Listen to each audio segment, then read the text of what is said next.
வணக்கம். இது MEP with Swathi. நான் உங்க ஸ்வாதி.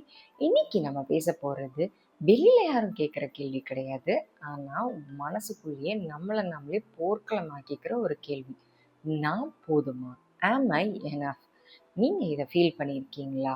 இன்ஸ்டாகிராம்ல ஸ்க்ரோல் பண்ணும்போது பார்க்குறதெல்லாம் பெர்ஃபெக்ட்டா எல்லார் லைஃப்பும் செட்டில் ஆயிட்ட மாதிரி தோணும். Trips, achievements, smiles. அப்போ நமக்குள்ள ஒரு கொஸ்டின் வரும். நான் என்ன பண்ணிட்டு இருக்கேன் அப்படின்னு.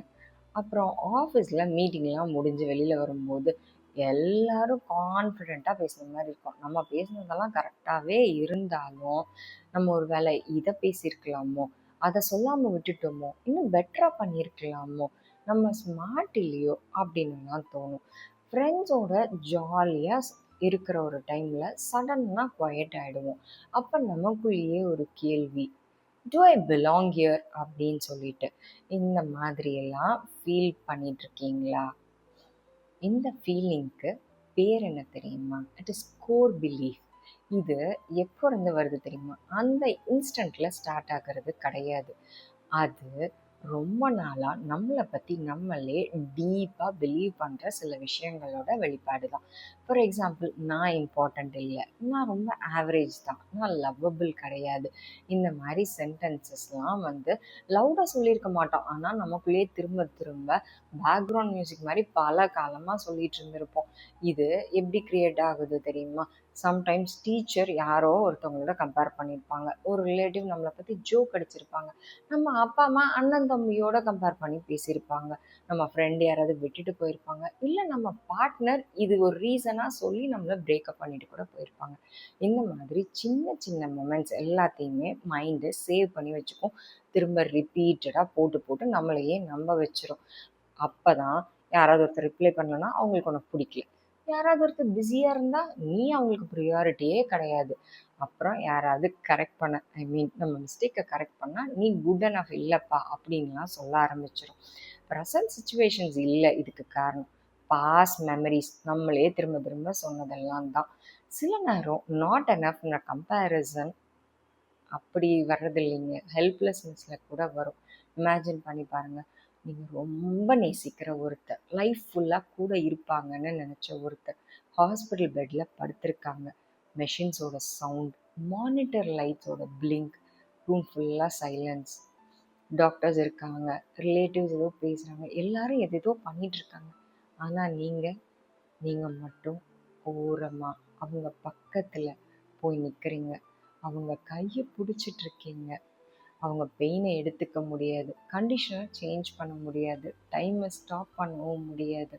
அப்போ உங்கள் மைண்ட் கேட்கும், நான் இருந்து என்ன யூஸ்? நான் அவங்களுக்கு ஹெல்ப் பண்ண முடியலைன்னா நான் என்ன ஒர்க்?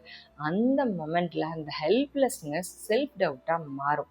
பட் நல்லா கேளுங்க, பெட்டு பக்கத்தில் இருக்கிற நீங்கள் யூஸ்லெஸ் இல்லை, நீங்கள் மெடிசின் இல்லை, நீங்கள் மிராக்கிள் கிடையாது. பட் ப்ரெசன்ஸ் எவ்வளோ இம்பார்ட்டன்ட் தெரியுமா?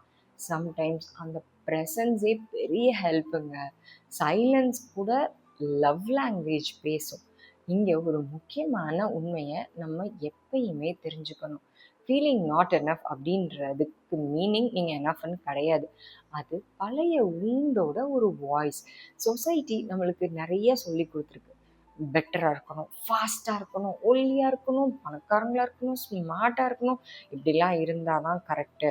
யாருமே காமாக இருக்கலாம், பீஸ்ஃபுல்லாக இருக்கலாம், அவங்கவுங்க பேஸில் இருக்கலாம், அப்படியே நீ எப்படி இருக்கியோ அப்படியே அப்படின்லாம் சொல்லித்தரதே கிடையாது. அப்போ நம்ம என்ன பண்ண ஆரம்பிக்கிறோம்? எக்ஸ்ட்ராவாக ஒர்க் பண்ணுறோம், எக்ஸ்ட்ராவாக கேர் பண்ணுறோம், எக்ஸ்ட்ராவாக அட்ஜஸ்ட் பண்ணிக்கிறோம், நம்மளே ஓவராக ப்ரூவ் பண்ண ட்ரை பண்ணுறோம். இதெல்லாம் எதுக்கு தெரியுமா? அப்படியாச்சு எல்லாரும் நம்மளை அக்செப்ட் பண்ணிப்பாங்கன்ற ஒரு தாட்டில் தான். இப்போ உங்கள் மைண்டில் உங்கள் பேரை சொல்லிட்டு ஐ ஆம் எனஃப் ஆஸ் ஐ ஆம் அப்படின்னு சொல்லி பாருங்க. வியர்டாக ஃபீல் ஆகுதா? கண்டிப்பாக ஆகும்ல. ஏன்னா நம்ம செல்ஃப் கைண்ட்னஸை ப்ராக்டிஸ் பண்ணதே கிடையாது. ஆல்வேஸ் செல்ஃப் கிரிட்டிசிசம் தான் பண்ணியிருக்கோம். ஹீலிங் அப்படின்றது கான்ஃபிடென்ஸ் பில்ட் பண்ணுறது இல்லை. ஹீலிங்ன்றது செல்ஃப் அட்டாக்கை கொஞ்சம் ஸ்டாப் பண்ணிட்டு நம்மளை நம்மளே கொஞ்சம் ஆறுதலாக பேசிக்கிறது தான். நெக்ஸ்ட் டைம் உங்கள் மைண்டு யூர் நாட் எனஃப் அப்படின்னு சொல்லும்போது நீங்கள் கேளுங்க, யாருக்கு அப்படின்னு கேளுங்க. அப்போ மைண்டு யோசிக்க ஆரம்பிக்கும். ஸோ நீங்கள் லேட் கிடையாது, லெஸ் கிடையாது, பிஹைண்டும் கிடையாது. நீங்கள் ஜஸ்ட் டிஃப்ரெண்ட் டைம்லைனில் இருக்கீங்க அப்படின்னு புரிஞ்சுக்கோங்க. Different timelines not wrong. ஒரு பிளான்ட் எக்ஸாம்பிள் எடுத்துக்கோங்களேன். டெய்லி அதை போய் செக் பண்ணிட்டு, ஏன் இன்னும் பூ பூக்கல, இது ஏன் இன்னும் வளரல அப்படின்னு கேட்டால் அது வளர்ந்துருமா? இல்லைல்ல. அதுக்காம லைட் எடுத்து வாட்டர் எடுத்துக்கிட்டு டைம் எடுத்து அதுக்கு எப்போ வளரணுமோ அப்போ தான் வளரும். என்னதான் நீங்கள் திரும்ப திரும்ப பார்த்துக்கிட்டே இருந்தாலும் வளர்ந்துடாது. அதே மாதிரி தான் நம்மளும் ஒரு சாதாரண மனுஷன் தானுங்க. ப்ராஜெக்ட்ஸ் இல்லைல்ல, ப்ராஜெக்ட்ஸ்க்கு தான் டெட்லைன்ஸ் இருக்கும். பீப்புளுக்கு ஜேர்னி தான். ஸோ அந்த ஜேர்னியை என்ஜாய் பண்ணலாம். நீங்கள் யாரோடையும் உங்களை கம்பேர் பண்ணி இன்சல்ட் பண்ணிக்காதீங்க. உங்களை நீங்களே செல்ஃப் டவுட் பண்ணிக்காதீங்க. You are enough just how you are. இது மனசு விட்டு பேசலாம் வித் ஸ்வாதி. தேங்க்யூ.